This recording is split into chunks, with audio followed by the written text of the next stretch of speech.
Has anybody here ever made a decision in the heat of a moment, only to regret it later?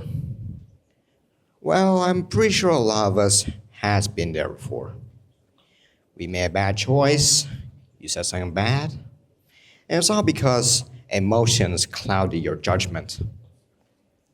Let me share you a quick story.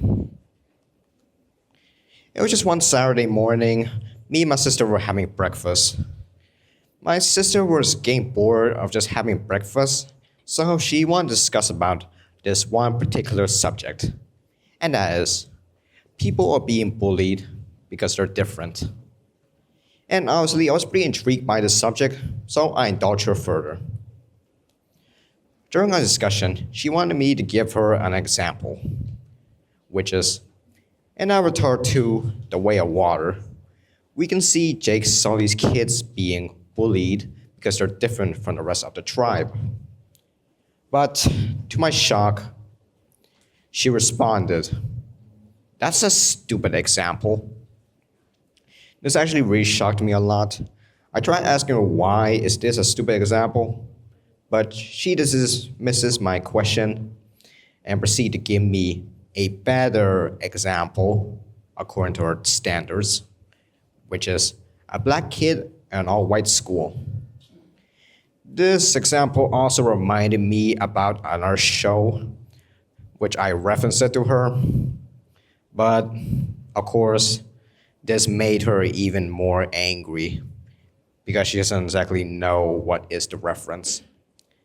Then she proceeded to storm off like a raging coyote while cursing at me. This is not because she was stressed before we had breakfast. This is because she let her emotions take over control of herself. Now, before we get further into the subject, this actually taught me a valuable lesson. When emotions dominate, logic disappears. But now, let's try to understand what exactly is irrationalism. Irrationalism is the human tendency to act without clear reasoning or having bad judgment. There can have major consequences on our lifestyles. Like they can damage relationships, create dysfunctional behaviors, and can lead to harmful decisions. And the main factors of these are usually caused by uncontrollable, strong emotions like anger, fear, anxiety, and the main one, stress. Emotional biased behavior can also be the main factor to it, which is usually pretty common during this time and age of people. But thankfully, there is a solution for all of this, and that is by utilizing our logic. Logic is the human ability to analyze information and to create rational conclusions. They can also be quite beneficial towards us.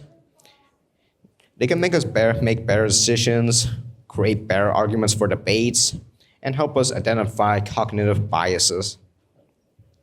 But do many people really agree to use their logic more than their emotions?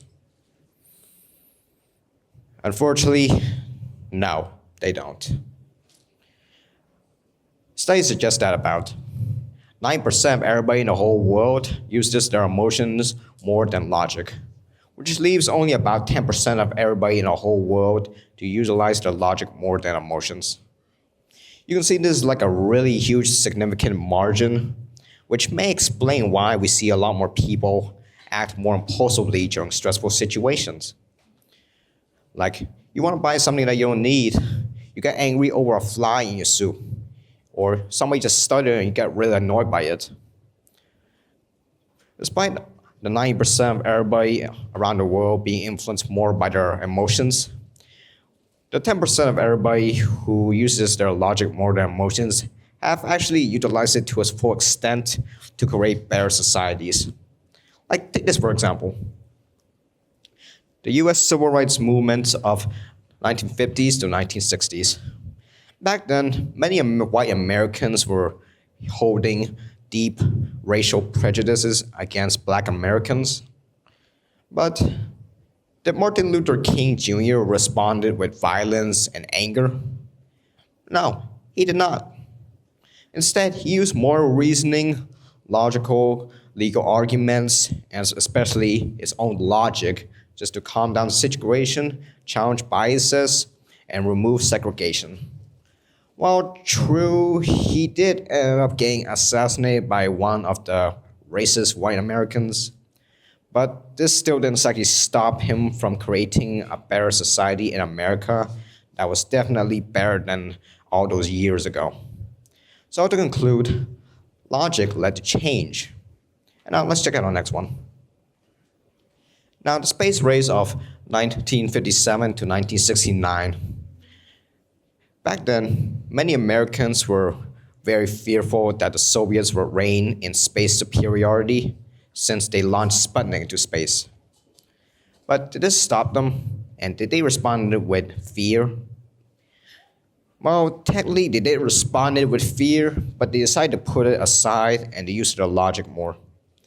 With that, they managed to invest it in STEM education in NASA to help form the Apollo program.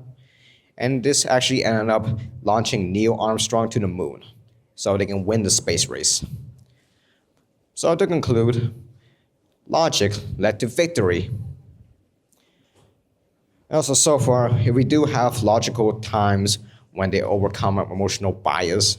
We also have emotional bias that overcome logical thinking. Like take this for example. Let's start with trials of 1692 to 1693. Back then, people were very hysteric and paranoid that everybody or some people would practice witchcraft or demonic sorcery. And pretty much anybody who is accused of witchcraft would either get executed through burning, drowning, or getting hanged on a tree. They usually execute like hundreds of people despite no logical evidence about this. So to conclude, fear and hysteria led to the execution of hundreds of people. And for the last one, which is definitely the worst one, and definitely way worse than this one, is Stalin's purges of 1936 to 1938. Back then when Joseph Stalin was still a dictator for the Soviet Union, he was very paranoid and had a ton of rage against people he accused of potential betrayal. So he executed them.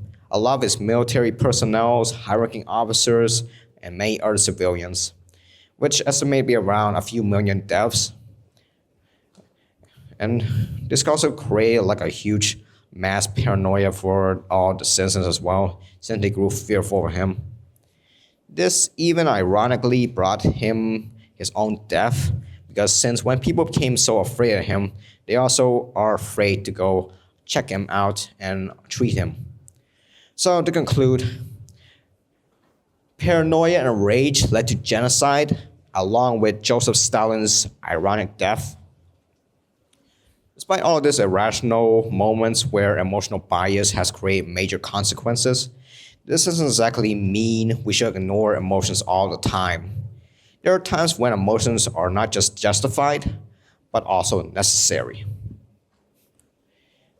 You see, if you are grieving because one of your loved ones just recently passed away, will you let your logic reason your way out of it? No, don't. Because if you let your logic just somehow reason your way out of it, and it's just plain unnatural, unrealistic, and just inhuman. So instead, just use love and empathy to cope with your depression. And other emotions also play a vital role to human lives. Like love, it helps form everlasting relationships, while empathy helps you connect with other people, and fear just helps you keep you safe. The key isn't to suppress emotions, but to guide them with logic, so we can still maintain our humanity while thinking rationally. We're not trying to become mindless, emotionless robots. We're still human beings who have our own very own emotions. But I know what you're thinking. How should you maintain your own emotions when you're trying to hold out your logic? I can give you some 3 simple steps.